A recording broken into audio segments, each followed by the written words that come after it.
The new power character on the scene is the White Day version of Gin, and how good, or in this case bad, unfortunately, how bad is this Gin? We're about to find out in this video for the character review of the brand new White Day version, otherwise known as Party Time Gin.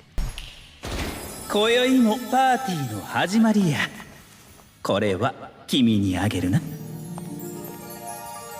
So White Day Gin is a power Soriba with the no affiliation killer, and he does come with a 12% recharge soul trait. Looking at the skills that he does have, he comes with a team party buff for power attribute Soribas, where he will buff their damage by 20% if they do hit anyone that is inflicted by a status omen, and this again does count for himself. He then comes with a 40% damage increase on his strong attack damage, he has a 20% damage increase on his normal attacks, he then has 20% extra damage to paralyzed enemies, 5-second debilitator, 40 extra damage on his soul bomb, frenzy, havoc plus 20%, increasing the range of his strong attacks by 20%, and then finish up his skills, he does have sharpshooter, one of the more sought after skills in the game, and the fact that a seasonal character like this has gotten it is actually kind of special. And then looking at his innate skills, he does come with 3 unique ones, that being freeze immunity, ensuring he can never get frozen by any type of enemy or status on the floor, or frozen pull on the floor. He also has read no affiliation dodges, making it so he can actually farm Hokukus more easily in Transcendent Zone, and then he also comes with Sprinter +1.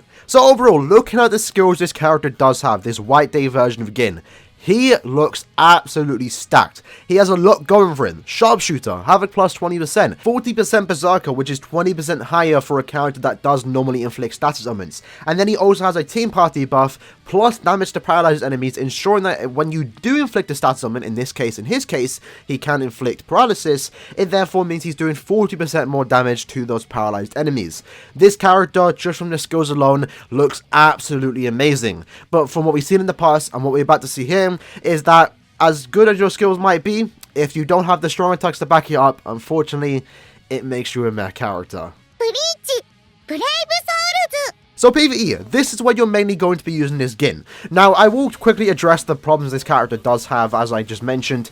SA2 is pretty lackluster. His SA1 is a range collision type of strong attack. It's a bit hit or miss depending on the type of player you are. We have seen in the past, however, that this type of strong attack is really not that bad anymore. We saw with Nini and other characters, if they have good skills to back up this SA1, it's not that much of a problem. And when playing with this character, I didn't really find any problems with his SA1. Sure, you have to kind of position yourself just a bit to make sure he actually gets all the hits off, but it didn't really hinder my enjoyment with playing with this character. However, his SA2 is definitely the weakest part by his kit, and quite frankly ruins him in my opinion. His SA2 is a crawling vortex. It's the worst type of vortex you can ask for, and in addition to that, when actually using this strong attack too, I found myself missing a lot of enemies. Maybe I'm up close and personal, I use the SA2, because the initial attack doesn't start right on you, it starts in front of you. There's a very good chance that you might not even drag the enemy in when using the SA2, even if they're right in front of you, which just therefore means you have to now use another strong attack just to kill one enemy, which is therefore also slowing you down just a tad bit. His SA3 on the other hand is actually a very good strong attack free. It's a 1170 distant AoE in front of him. It's pretty much the best SA3 you can ask for on any type of character, so no complaints there. So as you can see with his kit, he does have some problems. His SA1 is okay.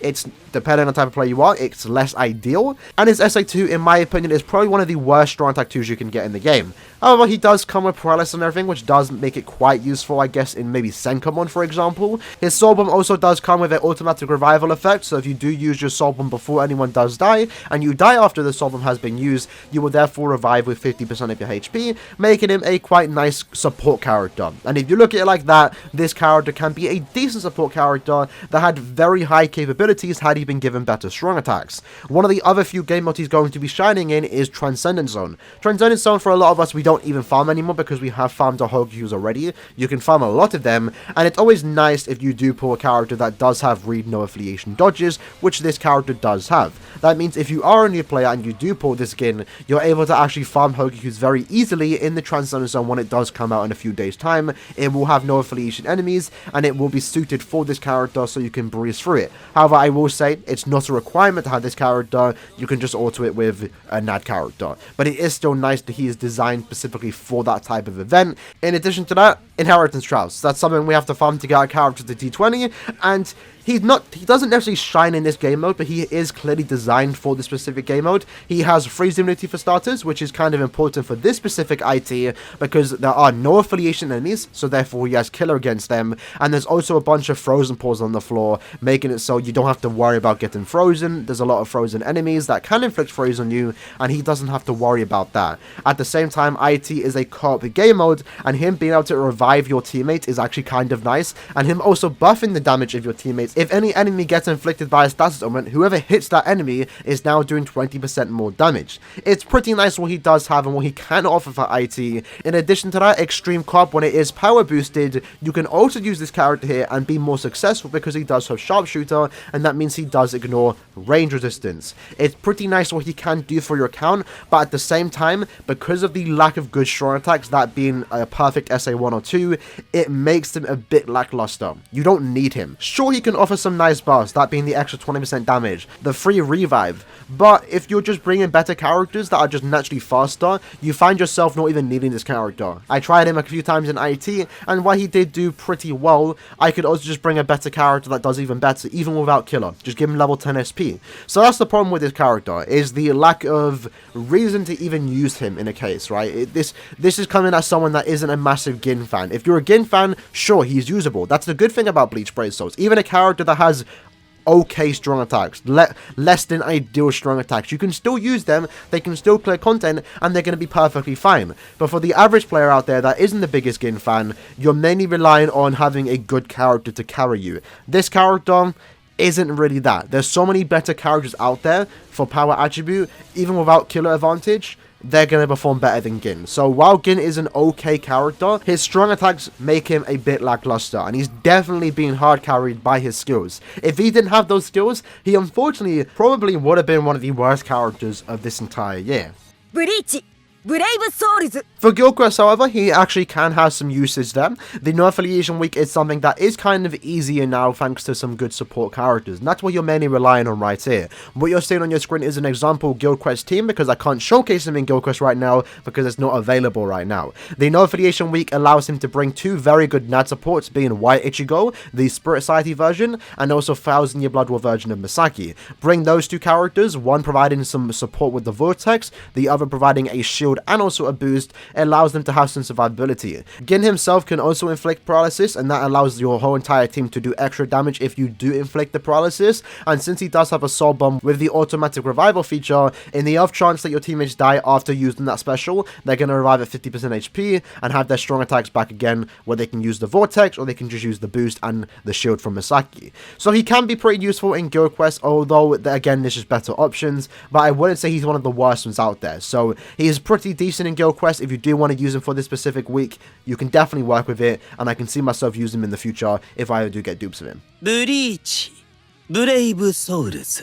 For Epic Raids, of course, he is a bonus this time, and unfortunately, the power attribute for the Yoruichi raid isn't the best one to farm. In fact, it's one of the worst ones to farm, because alongside Gin, you also have amazing bonuses such as Zayapuro. Very, very bad choice, Caleb, honestly. But Gin actually does do quite well in this specific raid, because he does actually do the extra damage to paralyze enemies. If you get multiple Gins in your lobby, you're constantly paralyzing, and your whole team is just now doing more damage to paralyze enemies. You also have the automatic revival, which again, multiple Gins can keep proccing. So he's more of a character that he might not clear too quick, but if you're maybe in the average part of the game that just needs that extra bit of support, that extra revive to learn the pattern, then he might not be the worst character used for this epic raid. However, because his first two strong attacks are range collision, you are losing out on a lot of potential damage. His SA1, again, can be good. In Epic Raid, it's an example of where it can be kind of bad, because you can't push back the enemy. The SA1 is only going to get a few hits off, which is less than ideal compared to a melee collision attack. Same goes for his SA2, it's a Vortex. A lot of the times that SA2 isn't going to get all the hits off, and therefore you're just doing less damage compared to a character with melee collision. So while he might be one of the better characters to use for the power only against this new Epic Raid for Yoruichi, it isn't saying much, because again, his competition isn't any better. So overall, what do I think about this Gin? Well, as I made clear, he's an okay character. His skills are definitely hardcore carrying him, and it makes him usable in my opinion. Sure, his SA1, his SA2 are less than ideal, but it doesn't make him not usable, and it really depends on where you are in the game. I personally, if I did pull this Gin, I wouldn't use him. I don't have a need to use him. I have better characters. I'm not a big Gin fan, and this character really isn't for me. I somewhat like the animations. I'm more of a fan of the Sobbum animation than the Strong Attack animations. I just don't think this character is anything too special, and throughout the time, you know, going in a couple months' time, he's definitely going to be forgotten, potentially even for Gin fans, because we do have a new Gin coming out potentially later this year, the Spirits Are Forever with You, aka Beyond Bankai Gin. So while this character is a potential step in the right direction for skills on seasonal characters, again, keep in mind he is the first character, the first seasonal non-anniversary-esque character to have Sharpshooter, this might be a step in the right direction for characters to get better strong attacks, but this is a clear example of skills don't make you amazing. It's skills and strong attacks, and unfortunately, his strong attacks just kind of hurt his enjoyability. Had he been given a better SA2, I think he would have been significantly more fun and significantly better of a character. But that being said, lads, hope you guys did enjoy this video. That was the character review for the brand new White Day version of Gin. In the comments below, let me know if you have this character. How are you feeling about him? Again, he isn't a bad character by all means. You can still definitely use him to clear content, and if you find enjoyment in this character, then good for you. That's not a bad thing. This game isn't that hard. Even characters like this that are less than ideal can still gladly clear content, and it really just comes down to you finding what character you find enjoyable. And if you find this character enjoyable, then there's nothing wrong with that. But I hope you guys did enjoy the video. Again, let me know in the comments below what you guys think about this Gin, and I'll see you guys in the next one. Peace.